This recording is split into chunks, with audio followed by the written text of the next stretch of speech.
I drink 4 times. Um, so I know that definitely, I didn't understand this until I did my first 4-step, which made me look at my past. And I saw myself as a child drinking alcoholically every day after school, and my parents were at work, so things were really progressing even at that young age.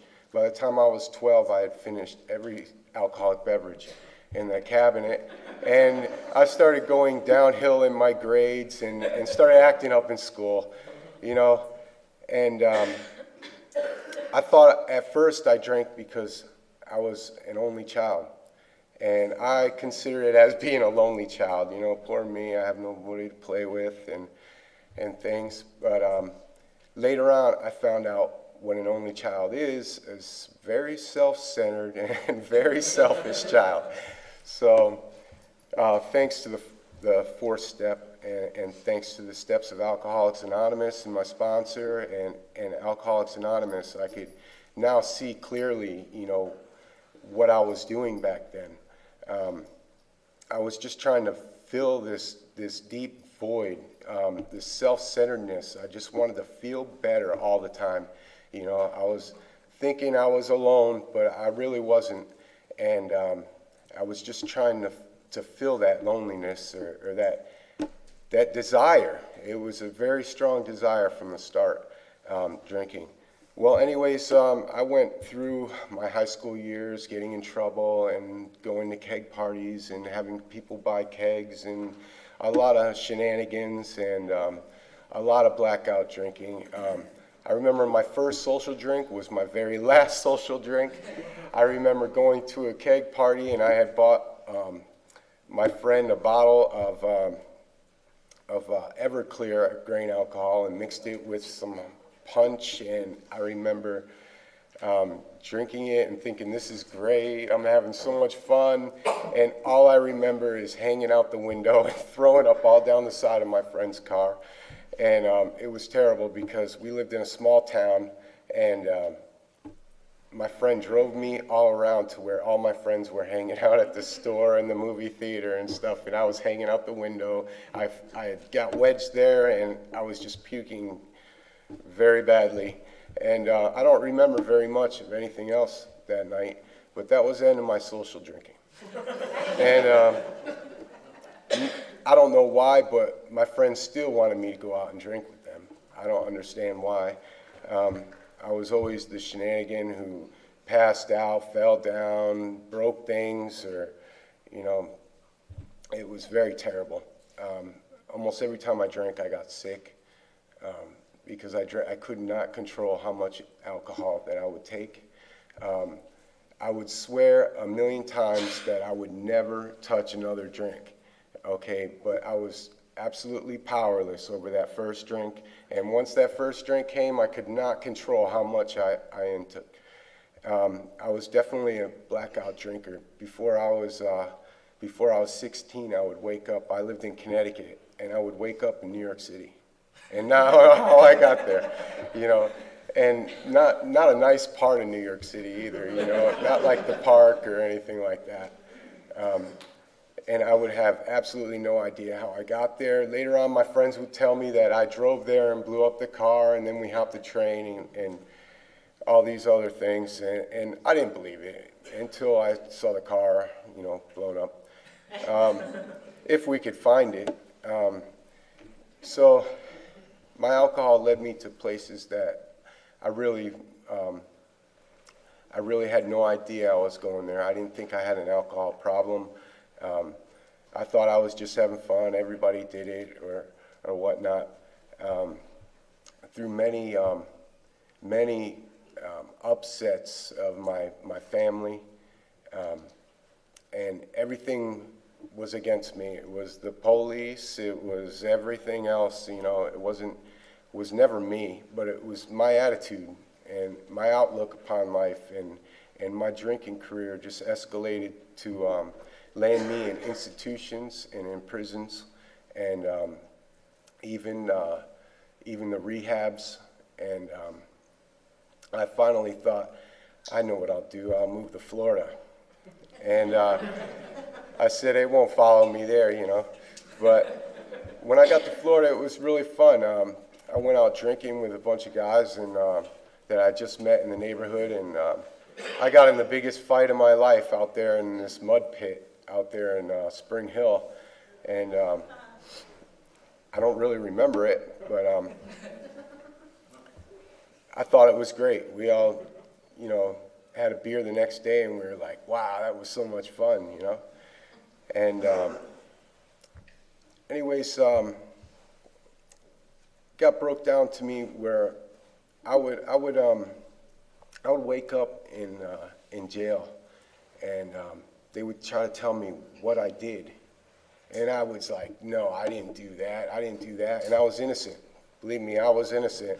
And anyways, I would wait about 2 weeks, and then or a month, sometimes 2 months, and I would get a discovery, and it would say all these awful things that I had just done. And I was innocent, and I would fight it all the way to the courts, you know, all the way to the judge. I would fight it. And anyways, while I was in there one time, a friend of mine, he came in, and he was sick, and he just happened to have the same charges that I had. And he said to me, we got our court date. And one day I said, oh, we got the same court date. So I ran upstairs, and I got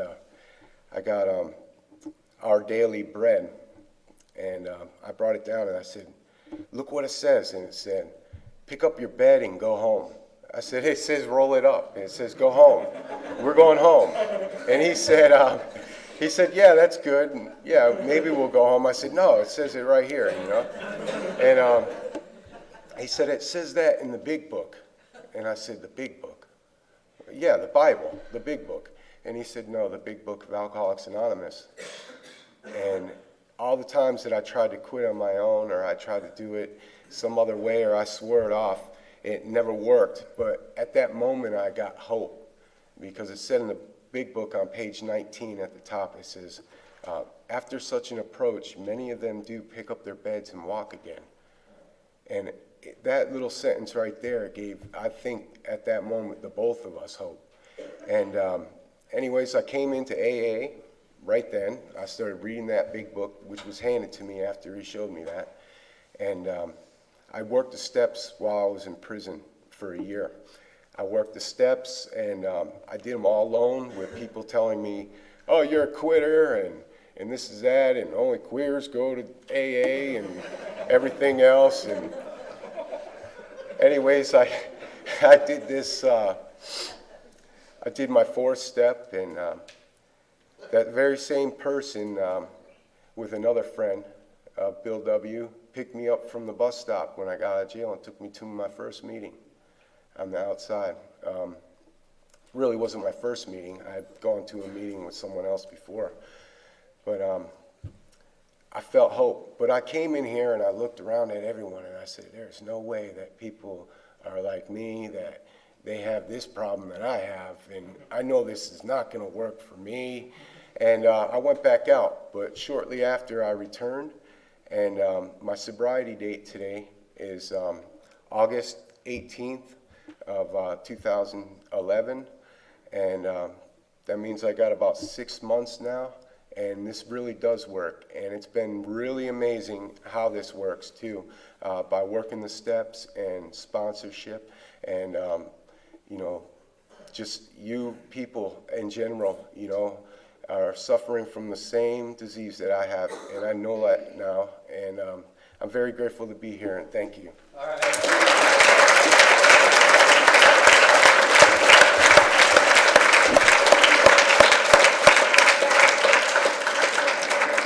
Thanks, Chris. Oh, that wasn't Chris, that was Eric. I'm reading Chris on the thing here. Chris Boucher, would you come up and please read the traditions? If I find them. And you're Eric. Thanks, Brian. Sorry.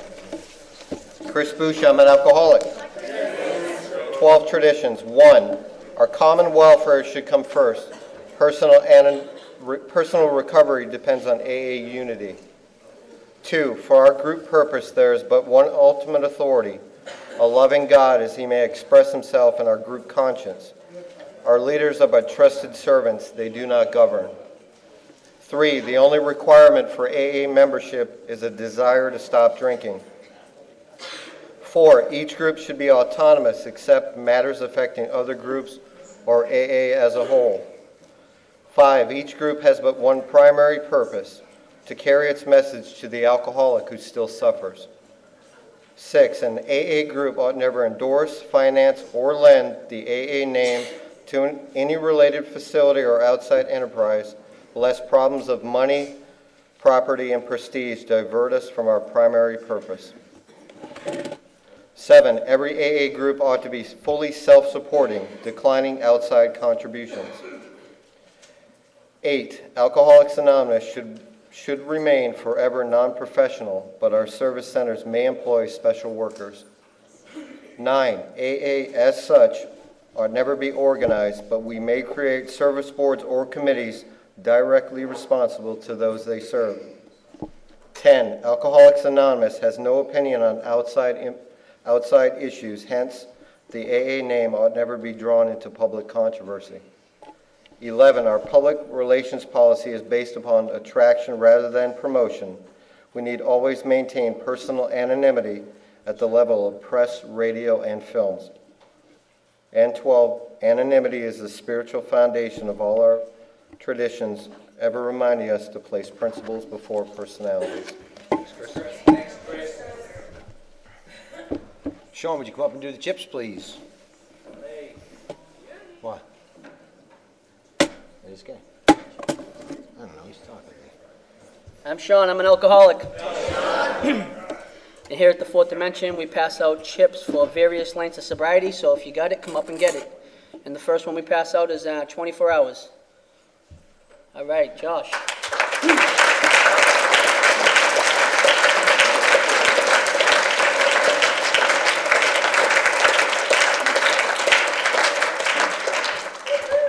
That's Josh, everybody. Next one we give out is a 1 month chip. Anybody with 1 month? Next one we give out is a 2 month chip.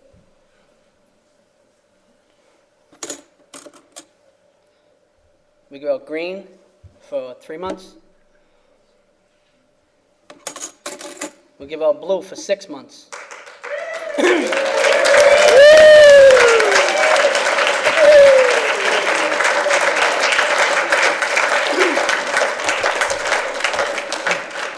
That is Emily, everybody.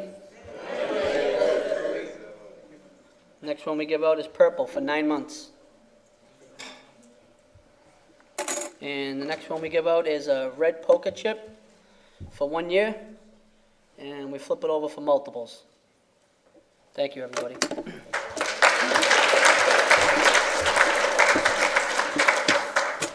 Okay, now we're going to bring up our main speaker. It's Rob Ben from Spring Hill.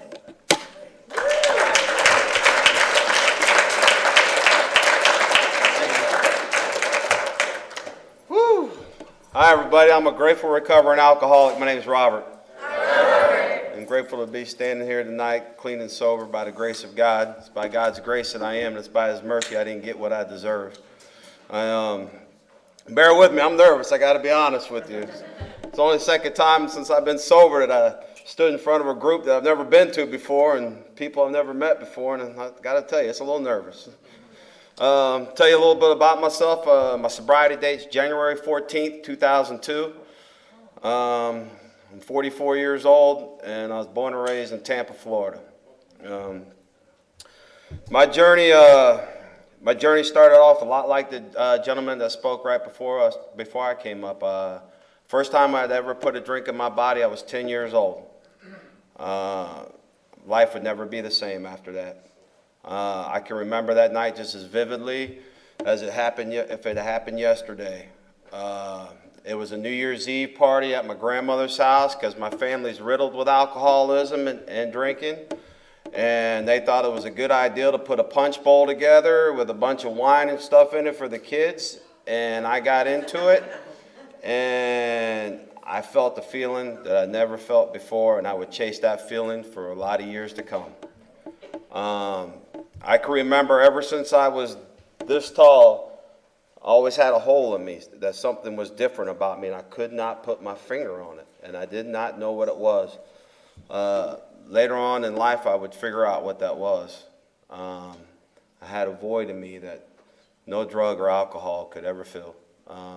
I know I'm in a room of Alcoholics Anonymous. I'm a member of Alcoholics Anonymous, and so please forgive me. I'll share this with you before I get started. I'm an alcoholic. I'm a real alcoholic, like the big book talks about. But if you drank it, I drank it with you. If you smoked it, I'd smoke it with you. If you snorted it, I snorted it with you. If you shot it, I'd shoot it with you. If you told me a suppository that got me high, it went up my rectum. That's just how I did it. That was my life. So if I touch on a couple other things, I apologize tonight, okay, in accordance with the third tradition. But it's hard for me to tell my story without getting into other things. It's just very hard. I don't know how else to do it. My alcoholism got me addicted to a lot of other things. The first thing I would ever do was take a drink, like I shared about, and the last thing I'd ever did was take a drink. My story started off after that time. My mom and dad got a divorce, and I remember my dad was a violent alcoholic. And I can remember the day my mom showed up at the house with a U-Haul truck, and my sisters and a couple of their boyfriends, and started packing up everything while my dad was at work. And I said, this ain't gonna be good. And my mom thought it was gonna be a good idea to leave me behind because I was the oldest boy. And that scared me. And I started crying. And that would put an anger in me towards my mom that would last with me for a long time. And she ended up taking me, and we would bounce around for a long time. And I would get wrapped up with some people because at this point I had a lot of anger built up in me.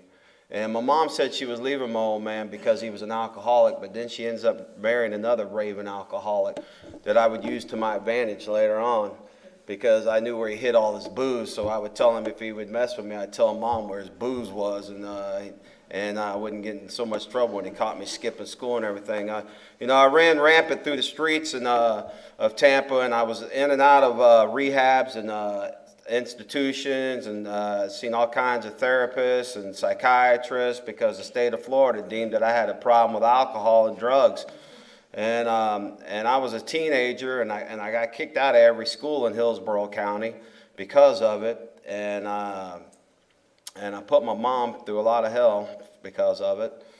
And I can remember when the gentleman was talking about blackout drinking. I can remember the last time I was about 16 years old, and I went on a binge. And I woke up in a place over there, it's MLK now, it used to be Buffalo back then, Buffalo Avenue over there by the river. And I woke up and I was on the second floor there, and I was in a robe, and I was coming out of a blackout drunk, and I got arrested and for breaking into a house and stealing a bunch of booze and money and guns.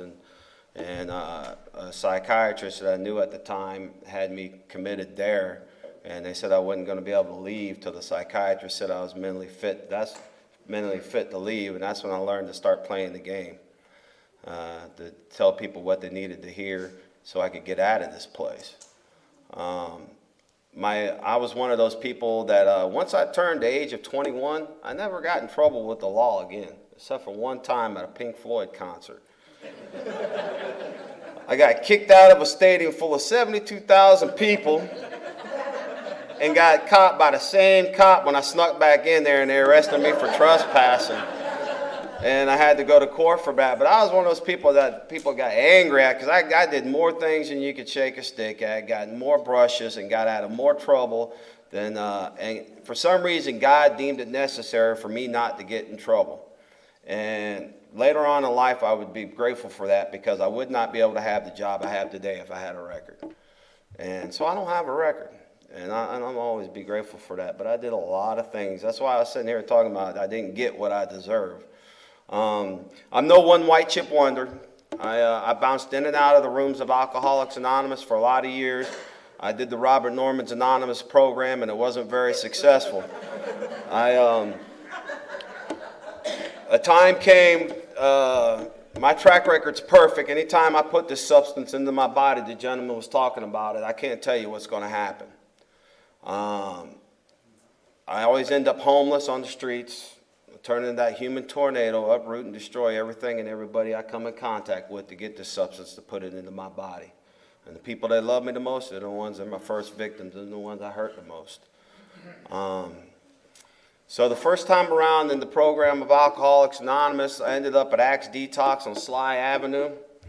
I went through that program, and they sent me to the 28-day program, which was next door.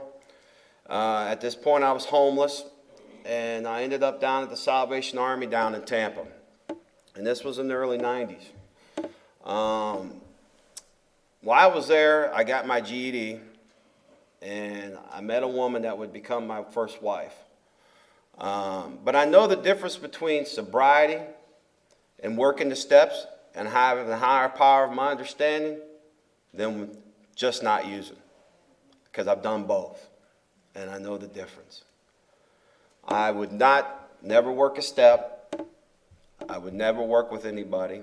I didn't get a sponsor. All I did was go to meetings and not use, and I was just as sick as the day was long, and I was raving and crazy. But for some reason, God deemed it necessary. I put 5 years together. I accomplished a lot in that 5 years. Like I said, I went back to school, got my GED, I went to college, got married, and I joined the military. And I was a military policeman. I went to school for criminal justice. I was going to be a cop. That was my plan. Imagine that.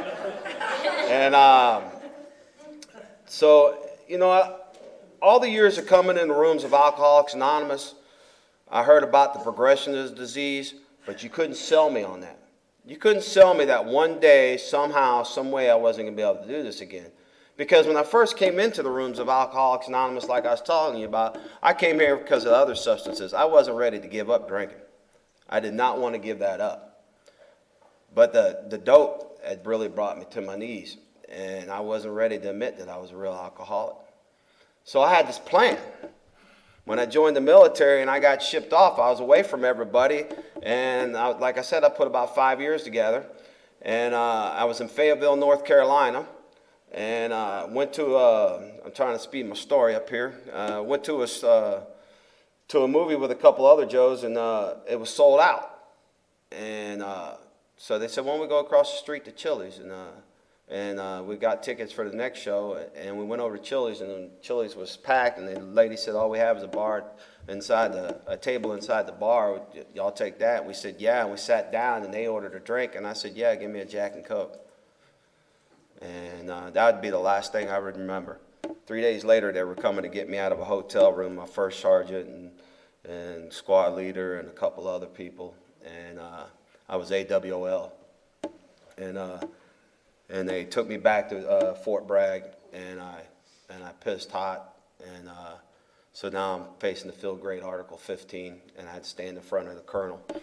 And so I did all this barracks restriction and extra duty and loss of pay, and they were going to reclassify me into infantry. And so I did all that, and when it was all said and done with and I could leave the base, I went out to celebrate. Okay, I go out and have a good time. Well, went out, had a drink. I ain't got to tell you what happened next, do I? Same thing. Went to AWOL, went into a blackout drunk, ended up in a hotel again. And this is another time that God intervened in my life. I ended up getting arrested for strong-arm robbery that night. I got wrapped up with some people, gave somebody some money, didn't want to do what they said they were going to do, so I physically took my money back, and they were with a bunch of people, and they called the cops and said, I robbed this dude. And so now they got to come get an MP out of Fayetteville County Jail. This wasn't good at all. And I hadn't slept for a few days either. And they came and got me, brought me back to the base, and now they're talking about court-martialing me. For some reason, God intervened again, and for some reason, he touched me and said, go to the colonel on the open door policy. And so I did that, jumped the chain of command, went to cop pure hell for it, and begged for him to just put me out of the military and let me seek help outside the military. And they did that. For some reason, they did that. And later on, the charges would be dropped. And I got the money back, a check in the mail. At this time, the first wife I was telling you about, the job that she had in Tampa, moved her to Queens, to Manhattan. So when I got out of the military, I was now living in Queens, New York. A boy from Tampa living in Queens, New York. Lord have mercy, talk about a culture shock. Wow. So I get up there, and one of my first wife's name was Roberta, and one of her friends came up there to show us around Queens, to show us how to get around. And while he was driving us around, he said, "Whatever you do, don't go over back in here. That's a bad neighborhood." And I said, "Bingo! I know exactly where I need to go."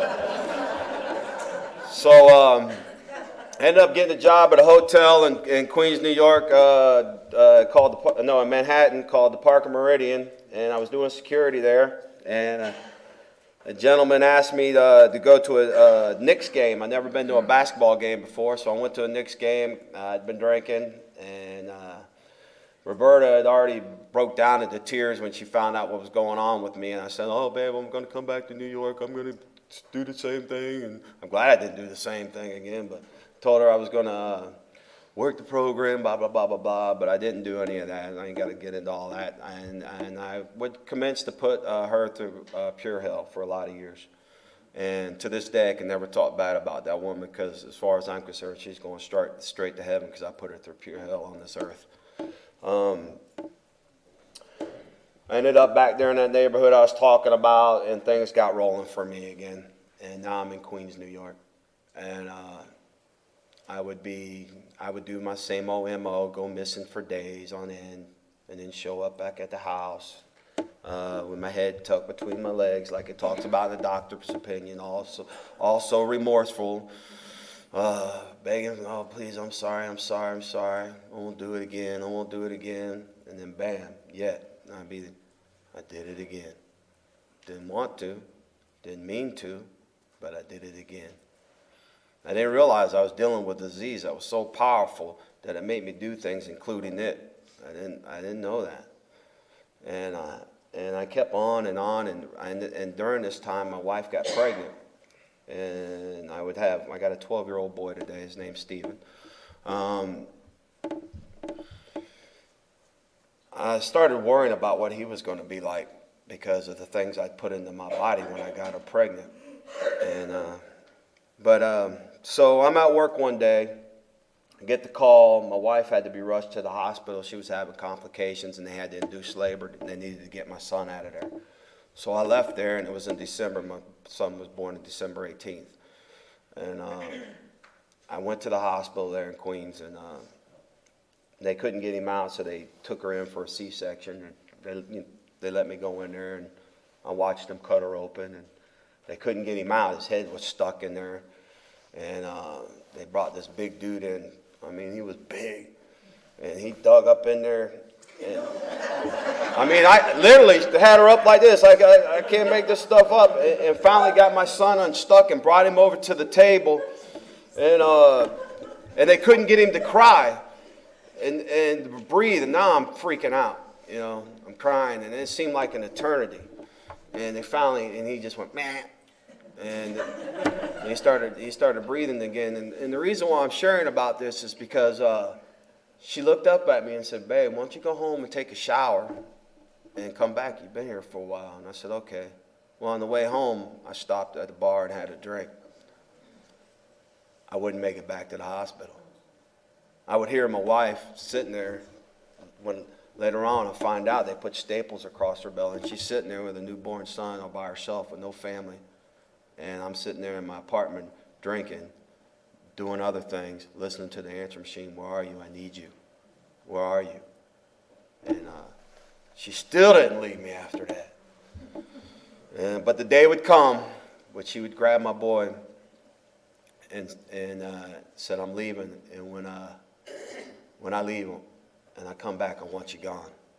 She said, "Look around here, Robert." She said, "Everything in this house is gone. Wedding rings, everything was gone. I sold it all." And she said, "I can't take it no more." So I ended up down here I came back to Tampa. Of course, I blamed everything on her and told my sister and gave this sad story about what a B, my wife is, and she, you know, all the stories that we to say. And Cindy said, "Why don't you come back down here, stay with me, and get a new start?" And I said, "Yeah, but I ain't got no money." So she wired me up $100. $100 would get you from New York down here back then in gas. And so I drove down here and lived with my sister, and I put her through another year of hell. And she found out I was stealing from her, and the day came that she looked at me, and she had all my stuff in a plastic bag and threw me out in the orange grove in the middle of Durant, Florida, and said, "You're my brother, I love you, but I ain't your mom, you gotta go." And I would live on the streets for a long time after that. And I would make my way back over to Tampa on Nebraska Avenue, and I would live there for a while. And it was in January, and I knew about the Salvation Army, and I just couldn't take it anymore. So I went there looking for a bed, and anybody that knows anything about the Salvation Army, it's tough to get a bed during the winter because it's not good camping weather. And but for some reason, later on, I would say this. They had one bed open that day. It was a cold, rainy day. I came there, and it was dorm T, bed 100. It was the last dorm, the last bed. And later on, I would say that God said it was time to either straighten up or be covered up. And that would begin the journey for me. I was there about 30 days. Back, they have a 30-day lockdown rule. Can't go nowhere or make phone calls or anything. And back then, they didn't have a program. And all you had to do was go to Wednesday night chapel and Sunday morning service. And I was there about 30 days. And that irritable, restless, discontent feeling that they talk about in the big book started setting in with me. Because I hadn't done anything. And I was on the verge of leaving and taking a drink again. And this is when I like to call my spiritual experience. A gentleman come walking through there one night and said they're having a revival at the Salvation Army Corps Church. And this was a guy I hated and talked about every chance I could. But for some reason I said yes. And I went with him that night. And there must have been 200, 300 people in this church that night. And a gentleman came out on the stage, and he wasn't even one of us. But he started talking about a lot of stuff that hit home with me about having no direction, no purpose, this emptiness, this lost feeling inside him, and I could identify with that. But the minute this man started talking, it was like a tunnel went from him to me. I've never experienced this since. And the whole rest of the place just blacked out. It was like God said, "Robert, this message is for you." And I would break down that night, and I would cry, and went down to the altar that night and got on my knees and cried out to God, "If this is all there is to life, help me or let me die. I can't take it no more." I was ready to die. I would get back to the Salvation Army that night, and I was out in the parking lot having a cigarette, and here come a gentleman that I've seen around the rooms for a lot of years. That was always happy, joyous, and free. Used to wear a hat. Jesus is my boss. Dropping off newcomers. And I walked up to him and asked him to be my sponsor. And he said, "Robert, I've known you for a long time." He said, "I watch you come in and out of these rooms, play the game." And he said to me, he said, "What are you willing to do to stay sober?"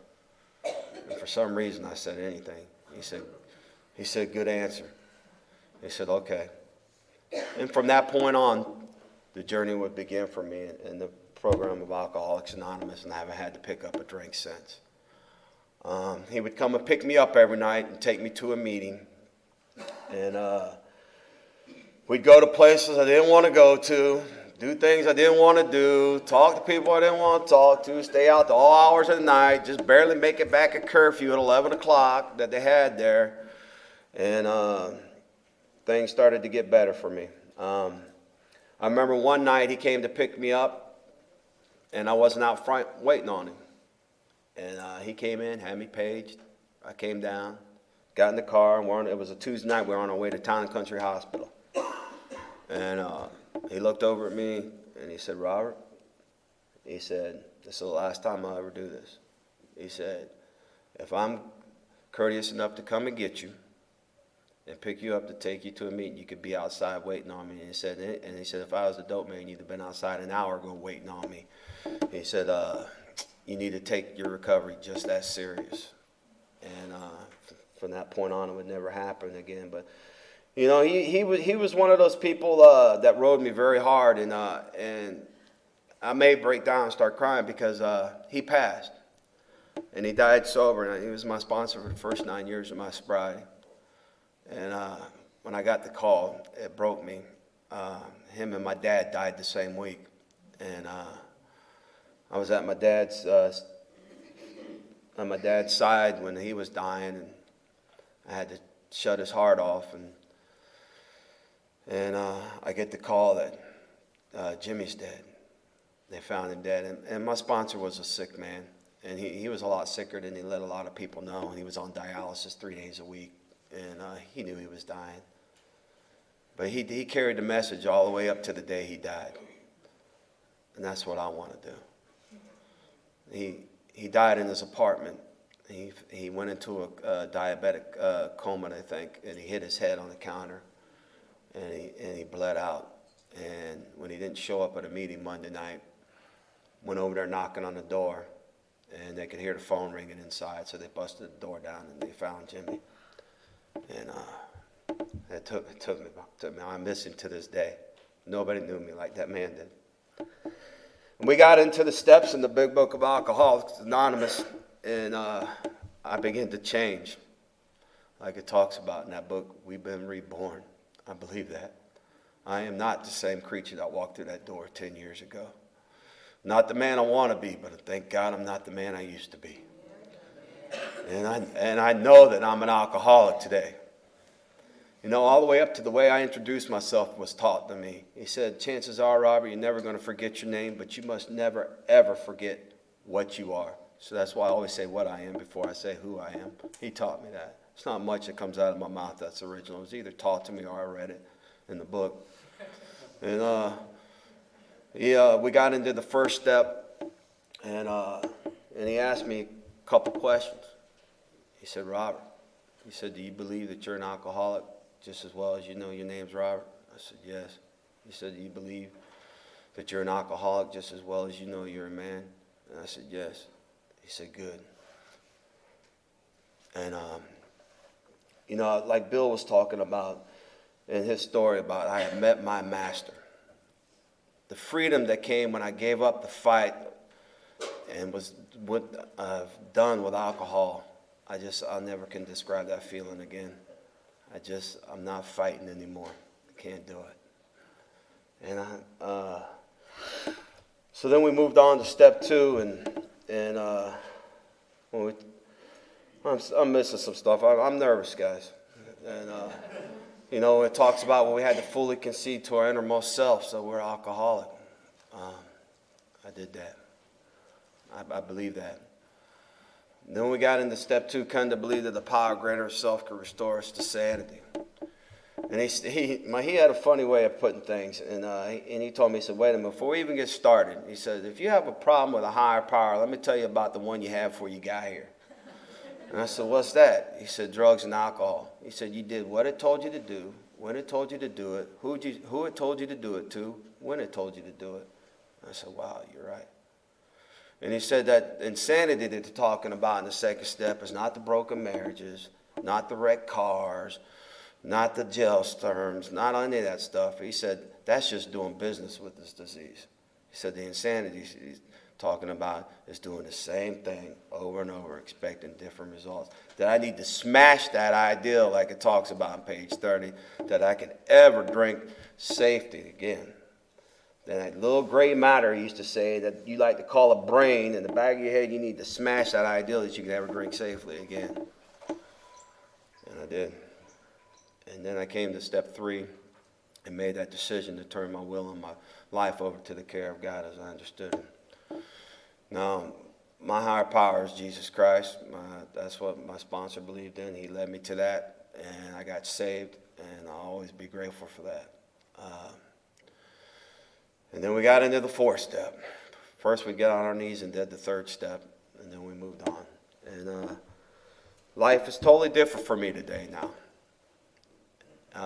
I've got a life beyond my greatest expectations today. If you'd have told me to write down the first year what you expected out of sobriety, I would have shortchanged myself.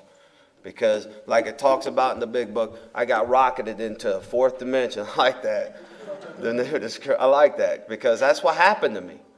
I went from a hopeless dope fiend to a dopeless hope fiend, and God lifted me up out of the bushes. And I got a life beyond my greatest expectations today, man. Look, it's just unbelievable. But the greatest gift that Alcoholics Anonymous has given me, it broke that bondage. I'm not a slave to alcohol and drugs no more. I don't wake up in the middle, and a lot of y'all could probably identify as 2 in the morning, sick, I need a drink. I don't have to hide bottles everywhere anymore because I might run out, and it won't be a good thing if I run out of alcohol. And I don't have to worry about where I'm going to get my next fix. I wake up this morning and say, thank you for letting me see another day, God. And I get on my knees and thank God for another day. And I ask God to give me the strength to maintain another day of sobriety. And that maybe I could help somebody today. And I got a few other things I do, but that's between me and God. I'm not going to get into all that. God's deemed it necessary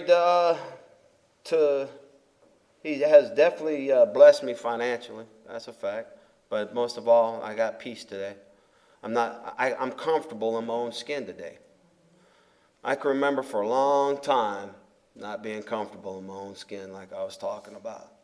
And I used to try to cover that feeling up. And not enough drugs, not enough alcohol, not enough gambling, not enough women. Nothing could fill that. Just couldn't do it. But Alcoholics Anonymous led me to a higher power that took care of that for me in the 12 steps of Alcoholics Anonymous. And my sponsor got me into service work. I used to drive the van a lot for the Salvation Army, carry the message into detoxes, hospitals, sponsor guys, wherever anybody asked, I tried to be there, just like tonight. But now I have a job that I can't do as much service work as I used to. I have a 12-hour shift job, and we rotate, and I never have the same days off. So that's one thing that I don't like about my job, is I can't commit to as many things as I used to. But I live up at Spring Hill now, and I have a home group up there. It's Saturday night, Hardheads. It's a 10 o'clock meeting on Saturday nights. I love it. If I'm working, I can make it, so I made it my home group. And I've been up at Spring Hill almost 2 years now, and I got a home up there that I bought. And sobriety has taught me how I can deal with anything. When I was telling you about my sponsor and my dad dying the same week, I was about 1.5 years, 2 years sober, and a pretty little thing walked in the rooms one Tuesday night. We made eye contact, and I decided we were going to get married. And that turned out to be a great idea. And I can remember looking over my sponsor one night, because he was one of those, he used to ride me hard, and some people said they don't like that, but my sponsor knew exactly what I needed. God led me to him, so I didn't argue with it. He said, if I'm sitting in a meeting, I want you directly beside me, to the left or right of me, or directly in front of me. And I was sitting next to him, and I looked over at him, and I said, I'm going to marry that woman one day. And he told me to shut up, to pay attention to the meeting. And as it would be, we got married, and one night I come home from, I worked at the Salvation Army for almost 3 years, too, as an employee after I got out of there. And I came home one night about 8 o'clock after I went to a meeting, and I was working with one of the guys I sponsor, and I came home, and she's in the bedroom, and I already started to notice her meeting attendance was going down. And she was crying in the bedroom, and she told me I needed to make a choice to quit going. And I said, I ain't going to quit going to Alcoholics Anonymous. Not for you, not for anybody. I said, I did that once. And it took me 8 years and I almost died to get back. And I said, I ain't doing that again. I'm not playing with this disease ever again. Because I learned 2 things. It's easier to stay sober than it is to get sober. And I learned about this progression of this disease. And I don't want to play with it anymore. Like everything else in my life, I had to learn it the hard way. And so my marriage would never be the same. And I clung on to a sick relationship for a long time. And I remember praying to God what to do. And one day I get on the computer and God revealed to me the truth of what was going on. I found out she was having an affair on me for about 2 years. And she decided it was a good idea to take pictures of everything and put it on the computer. And at that time, I wasn't that computer savvy, so she didn't think I was going to find it. But I truly believe God led me to that, because he said, here's the truth. You need to feel the pain, and let's get on, move on. And she had these gentlemen in my house and everything else. So I got 2 minutes left, so I had to get out of there and go home. And so I had to deal with that, the divorce and the death of my dad and my sponsor and a lot of things at the same time. And this was all about my 7th year of sobriety. It was like I looked up at God. It was the first time in my sobriety I questioned God. I was like, man, what did I do? And because it was like a 6-month rolling period. Bam, bam, bam. My best friend died. He went back out and he died. And so, but Alcoholics Anonymous taught me that I can walk through anything with my head up and with some grace, and I don't have to drink. And I'll always be grateful for that, because not one thing can happen to me in sobriety that was worse than the way it was out there before I got here. And he just can't convince me of that. So, by the grace of God and the fellowship and the program of Alcoholics Anonymous, I'm sitting here clean and sober today, and I'll always be grateful for that. Thank you.